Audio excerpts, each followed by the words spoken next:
The wind howled through the cliffs, carrying with it a bitter cold that cut through even the thickest of cloaks. High above, the castle of Eldrith sat like a dark sentinel, its black stone walls jagged and weathered by time. Fog rolled across the battlements, concealing the silent watchers of the night, the ones who whispered that the royal bloodline had been touched by misfortune and a curse that lingered in every shadow. Inside the castle, the halls were quiet, almost too quiet. The throne room, once filled with light and laughter, now felt empty, haunted by memories of the late queen. Her absence had left the king hollow, a man whose eyes held storms of grief and whose steps echoed like a warning through the cold corridors. Those who served him whispered of strange happenings, lights flickering when no candle burned, faint cries in the night, and shadows that moved as though alive. Far below, in the forested valley, a young noblewoman struggled through the snow. Her name was Ilara, and her body was weak, her strength drained by the pains of childbirth. She had delivered twins only days before, in a small, hidden cabin far from the castle, where no help had arrived. Her husband had died in the recent plague, leaving her alone in a world that seemed suddenly cruel and indifferent. The courtiers, fearing the potential power of her children, had abandoned her. Some said she was left to die as a warning. Others whispered that the twins carried a magic that could change the kingdom forever. Whatever the reason, Ilara knew only that she could not fail. She wrapped her children tightly against her chest, their cries tiny but insistent, echoing through the frozen woods like a fragile plea. Snow began to fall heavier, each flake like a silent accusation. Ilara's hands trembled as she stumbled over roots and frozen stones. Her breath came in short gasps, and her mind spun with the fear of what would become of her children. If she fell here, alone, in the shadow of these cliffs, no one would hear them. No one would protect them. Yet across the castle gardens the king wandered restlessly. His hair, dark with streaks of silver, whipped against his face in the storm. Ever since his queen's death, sleep had abandoned him. He moved through the gardens as if seeking something he could not name, haunted by her absence and by the weight of responsibility that pressed upon him. His heart was a quiet tomb, filled with sorrow and regret, until a sound reached him that was unlike anything he had heard before. It was faint at first, a small, desperate cry, but it carried a resonance that stirred something deep within him, something he had thought buried beneath grief. The cry was not just human, it was different, almost otherworldly, as if it carried the weight of magic itself. The king froze, listening, and then another cry followed, faint and urgent.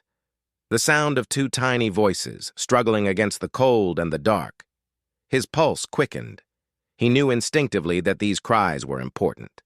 There was a pull in his chest, a recognition he could not explain. The wind seemed to bend toward him, carrying the cries more clearly through the night. Without thinking, he moved toward the sound, boots crunching against frozen earth, heart pounding as if it held the rhythm of some long-forgotten prophecy. Ilara stumbled through a thicket, her body failing her, and sank to her knees. Her children whimpered, tiny fists pressing against her chest. She pressed her face against them, whispering words of comfort that felt hollow against the dark expanse surrounding her. She had no hope left but a stubborn thread, and she clung to it like a lifeline. Suddenly the night seemed to shiver. A presence approached, not the usual predators of the forest, but a figure tall and commanding, moving with the quiet authority of someone who had walked through grief and emerged hardened yet unbroken. The king emerged from the shadows, his cloak dark against the white snow, eyes fixed on the trembling figure before him. Ilara looked up, and for a moment their eyes met. In that instant, something shifted. The king saw the exhaustion, the fear, the fierce determination in her gaze, and though he did not yet know her name, he knew she was connected to the cries that had reached him across the storm. He knelt, careful not to startle her, and extended a hand. "Are they alive?" he asked, his voice low but urgent, carrying both command and concern. Alara nodded, her lips quivering. "They are," she whispered. "But I cannot go on much longer. They need warmth, safety. If I fall, they will die." The king's hand closed around hers, offering steady support. He lifted her gently, careful not to jostle the twins, and moved toward the castle, snow crunching beneath their feet. The forest seemed to watch them, silent and unyielding, as if it too understood the importance of this night. Inside the castle, torches burned bright against the dark stone. Servants and guards rushed to help, startled by the sudden appearance of the king with a strange woman and 2 tiny infants. Questions flew, but the king's gaze held them all silent. He set Alara down near a hearth, and warmth spread slowly through her frozen body. The twins cried softly, soothed by the firelight and the presence of their protector. For the first time since the plague had taken his queen, the king felt something stir in his chest, a sense of purpose, of destiny, of connection that transcended grief.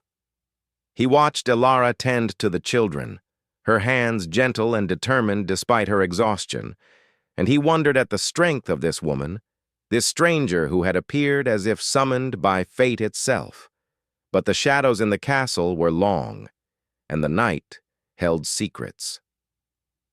In the highest towers, eyes watched from hidden alcoves, eyes that did not wish the twins well. Whispers of the mother's survival had reached ears that feared the power the children might one day wield. These were not ordinary courtiers, but those who trafficked in ambition, who would not hesitate to seize the future of Eldrith for themselves. As the night deepened, Alara finally sank into a chair near the fire, her body trembling with relief and exhaustion. The twins lay asleep in her arms, their tiny chests rising and falling in peaceful rhythm. For a moment she allowed herself a breath, thinking perhaps she had escaped death's cold grip. But the king, standing nearby, could feel the undercurrent of danger. The forest had not been the only threat. The castle itself held secrets darker than snow and shadow. His instincts, honed through years of ruling and loss, told him that their arrival had not gone unnoticed. The twins were precious, yes, but they were also marked, carrying a legacy that could ignite envy and fear alike. Alara sensed the king's unease, though she did not understand it. Why did you come?" she asked quietly. Her voice was hoarse, fragile with emotion. "I heard them," the king replied, his eyes never leaving the sleeping children. "I could not ignore their cries. They called to me. I do not know why, yet I knew I had to follow." There was silence, heavy with meaning. Alara looked at him and saw not just a king, but a man who had known profound loss, whose grief had hardened him, and yet who still carried a spark of compassion. She realized that in him, perhaps, lay their only hope, not just for survival, but for justice and protection against the treacheries that had sought to end her life. Outside, the wind continued to howl, rattling the windows and sweeping through the battlements. The castle seemed to exhale, as if aware that something extraordinary had occurred within its walls. A bond had begun, delicate, fragile, yet potent enough to challenge the darkness that lingered in Eldrith. And yet, as the king watched over Alara and the twins, he could not shake the feeling that this was only the beginning. Whispers of curses, of jealous hearts, of those who would do anything to control or destroy the children, lingered in the shadows. Fate had placed them together, but destiny was rarely gentle. Alara closed her eyes, allowing the warmth of the fire and the presence of the king to steady her. She did not know what the future held, or whether she could trust this man fully, but in the quiet of the night, With the twins breathing softly in her arms, she allowed herself a sliver of hope. The king, however, remained vigilant, sensing a movement beyond the window. A fleeting shadow just at the edge of torchlight vanished before he could discern its shape. His hand moved to the hilt of his sword, not for battle, but for protection. He knew instinctively that the arrival of Elara and her children had changed everything, not just for him, but for the kingdom itself. And in that knowledge, both fear and determination stirred in his heart. The night stretched on, filled with quiet breaths, the soft crackle of the fire, and the faint cries that had first brought them together. Outside, unseen eyes watched, waiting for the right moment to strike. But for now, within the castle walls, a fragile sanctuary had formed. A mother, her children, and a king bound by unseen threads of destiny. And somewhere deep in the shadows, a whispering voice murmured, "They have survived. But will they endure the storm to come?" The night was far from over, and the first act of fate had only begun. The castle of Eldrith never truly slept. Even as dawn's pale light crept through the high windows, shadows lingered in the corners, clinging to the stone walls like memories that refused to fade. Elara sat by the hearth, her twins wrapped tightly in blankets, their small forms breathing peacefully. The warmth of the fire was a fragile shield against the chill that clung to her bones and against the fear that lingered in her heart. The night had passed in a blur. The king had been vigilant, never leaving the room for long, pacing silently as though guarding not only the children, but something greater, something unseen yet urgent. Elara had watched him, curiosity and caution warring within her. There was a heaviness to him, a sorrow that pressed down like the thickest stone, yet behind his stern gaze she glimpsed a spark, fragile but unbroken. "You need rest," the king said finally, his voice low and quiet, though edged with the authority that had made him feared and respected across the kingdom. "You cannot protect them if your body fails." Elara shook her head. "I cannot sleep while they are here. Not yet. I must know they are safe." Her hands stroked the twins' tiny heads, and she felt the rhythm of their breathing in her palms, a fragile but precious proof that they had survived the night. The king stepped closer, placing a hand over hers. It was a tentative gesture, not of ownership, but of shared concern. "You are not alone," he said softly. "I will not allow harm to come to them, or to you." She met his eyes and, for the first time, felt a strange mixture of gratitude and unease. She did not know him, yet something in his presence was calming. He carried grief like a cloak, and yet he wore courage as armor. There was a story behind his silence, a pain he did not speak aloud, and in that quiet, she understood something vital. He was bound to the fate of her children just as much as she was. Outside, the castle stirred. Courtiers whispered in hidden corners, their voices tight with suspicion. The king had kept Elara and the twins hidden through the night, yet news traveled faster than intended. Some envied her survival, some feared it, and some coveted the children for reasons they did not yet dare speak aloud. Among them, shadows moved like living things, plotting and waiting. The twins, small as they were, held a secret.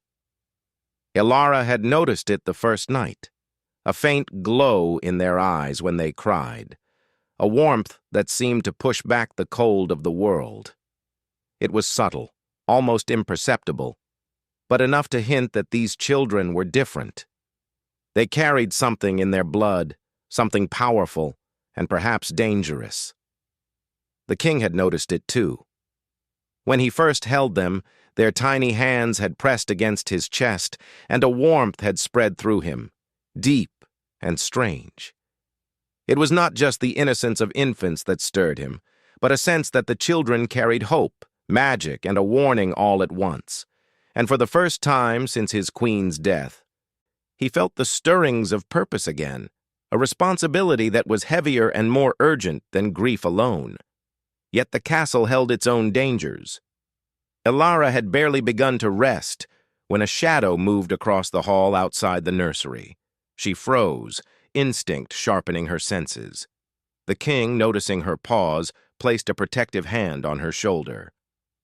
"Do not be afraid," he whispered. "I will see to it that nothing passes these doors without my knowledge." But even the king could not be everywhere at once. In the highest tower, a figure watched, shrouded in a dark cloak, eyes glinting with ambition and malice. This was no ordinary courtier. He had been a close advisor to the late queen, but his loyalty had twisted into envy. The survival of the twins threatened the balance he sought to control, and he would not rest until they were in his grasp. Days passed in uneasy quiet. Elara learned the rhythm of the castle, the silent language of servants who watched with curiosity and caution. She moved cautiously herself, never straying far from the twins, yet observing the world around her. The king would visit often, sometimes lingering, sometimes distant, as though battling some unseen weight. She began to understand that his grief was not just for his lost queen, but for the kingdom itself, for the fragility of life that had been exposed by plague, betrayal, and loss. One evening, as the sun set behind jagged mountains, painting the sky in blood red and violet, Elara ventured into the gardens with the twins in her arms. The king had requested her presence, though she did not yet understand why.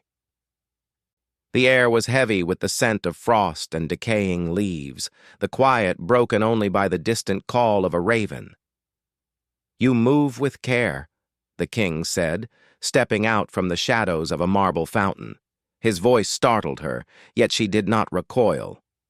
"These gardens are not safe at night, even in the castle." "I am careful," she replied, her voice steady, though a hint of defiance lingered. "I must be. They are small, and the world is cruel." He approached, his cloak brushing the frost-covered grass. "They are protected here. I will see to it that nothing harms them. But the world is not only cruel, it is also watching." Elara looked at him, searching for meaning. "Watching? Who?" He hesitated, as if weighing how much to reveal. "Those who envy life, who fear what they cannot control. Not all who walk these halls wish well for the innocent." His eyes darkened, reflecting the fading light. "The twins carry more than mere life. They carry a destiny, and there are those who would seize it for themselves." Her heart skipped. She had feared as much, yet hearing it from him made the danger real. She tightened her hold on the children, feeling their warmth against her chest. "Then we must be careful," she whispered. "Yes," the king said, his gaze distant. "And we must trust cautiously. Trust is a fragile thing in these walls." Days turned into nights in a rhythm of vigilance and quiet moments of connection. The king and Elara spent hours in conversation, though always measured. He spoke rarely of his queen, but often of the kingdom, of the weight of responsibility, and the loneliness of command. She shared fragments of her life before the betrayal, her love for her husband, her fear, and her fierce determination to protect her children. Something grew between them. Not romance, not yet, but a deep bond forged in shared grief and shared responsibility. The king saw her courage, her resilience, and it stirred something in him that had lain dormant for years. She saw his sorrow and strength intertwined, and though she remained wary, she could not deny the pull toward someone who had been broken yet refused to fall entirely. Yet the castle was never silent for long. One night, the peace shattered. A warning bell rang from the outer gates, sharp and urgent. Elara, startled, clutched her children to her chest. The king moved immediately, his presence commanding, eyes scanning the shadows. "They come," he said grimly, though he did not speak of names.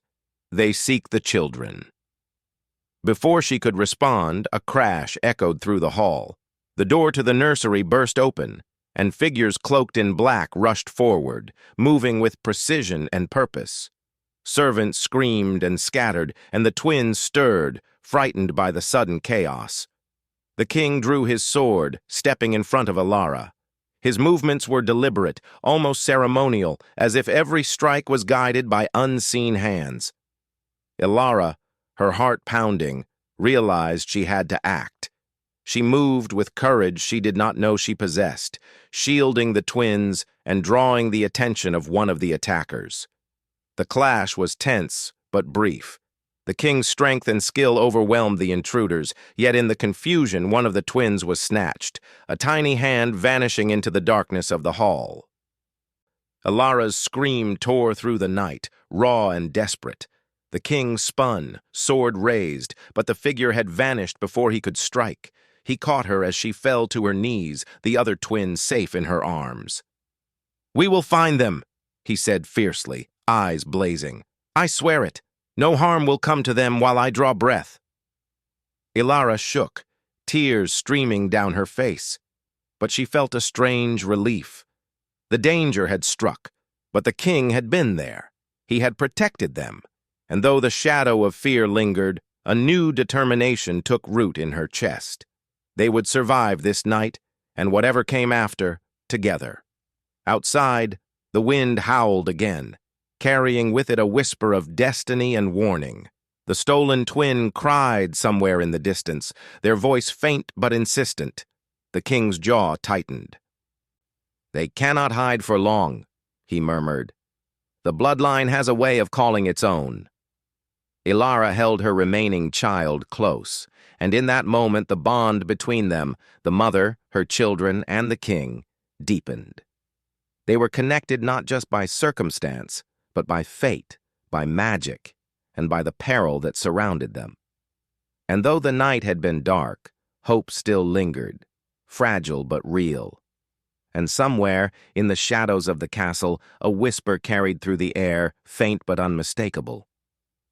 The game has begun, and the true test has yet to come. The night stretched on, heavy with uncertainty. Elara and the king prepared for the battles ahead, their bond growing in silence and trust. The stolen twins' cries echoed like a promise that the darkness was not yet complete, and that the struggle for survival, love, and destiny had only just begun. The storm raged through the night, battering the castle walls and sending sheets of rain across the jagged cliffs. Inside Eldrith, the castle trembled under the weight of fear and anticipation. Elara held her surviving twin close, her body pressed against the warmth of the hearth, but her mind raced with worry for the child that had been taken. Each heartbeat seemed louder than the storm outside, echoing with a fierce determination. She would not lose either of her children. The king stood beside her, his cloak wet from the rain, sword in hand, and eyes sharp with purpose. The theft of the twin had ignited something within him, a fire that had long been buried beneath grief and loneliness. He was no longer a man haunted only by the memory of a lost queen.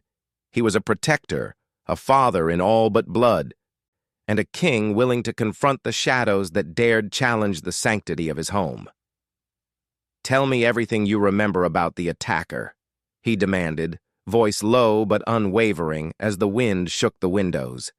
Elara's lips trembled. "It was quick. A shadow with a black cloak. They moved with skill and strength. They knew exactly where to go." Her eyes filled with tears, but her hands remained steady as she held the child.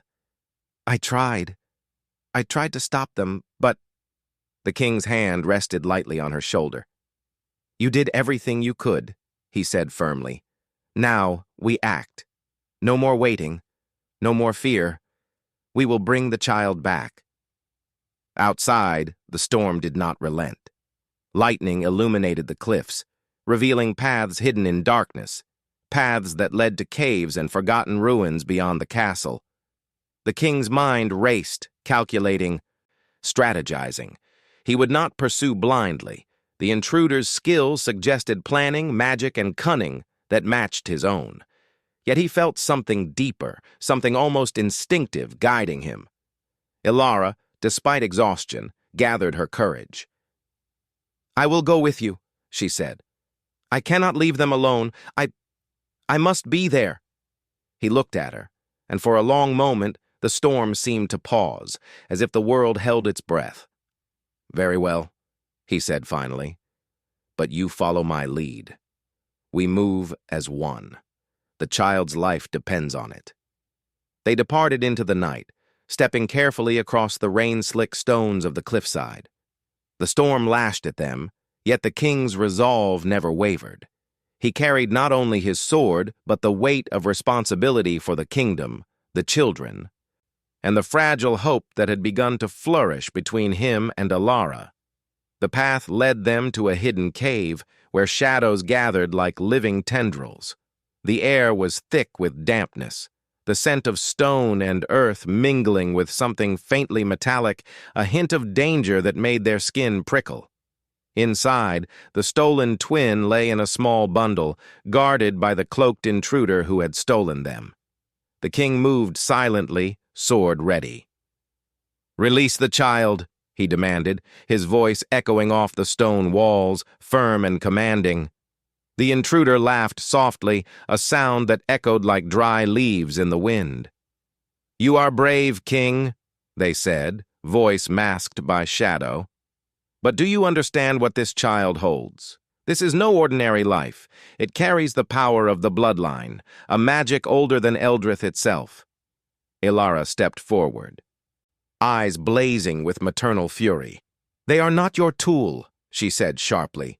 "They are not to be used. Let them go."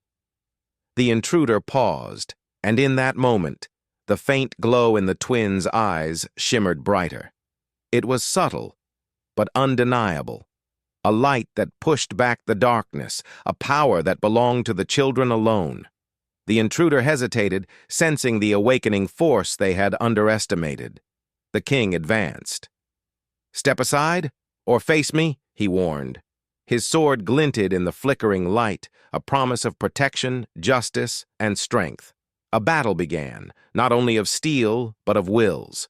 The intruder struck with precision, moving like a shadow through the cave, yet the king's experience and skill held firm. Ilara, despite fear, acted with courage she did not know she possessed, distracting the intruder when possible, her voice carrying the authority of a mother defending her children. In the struggle, the twins stirred, their cries small but potent.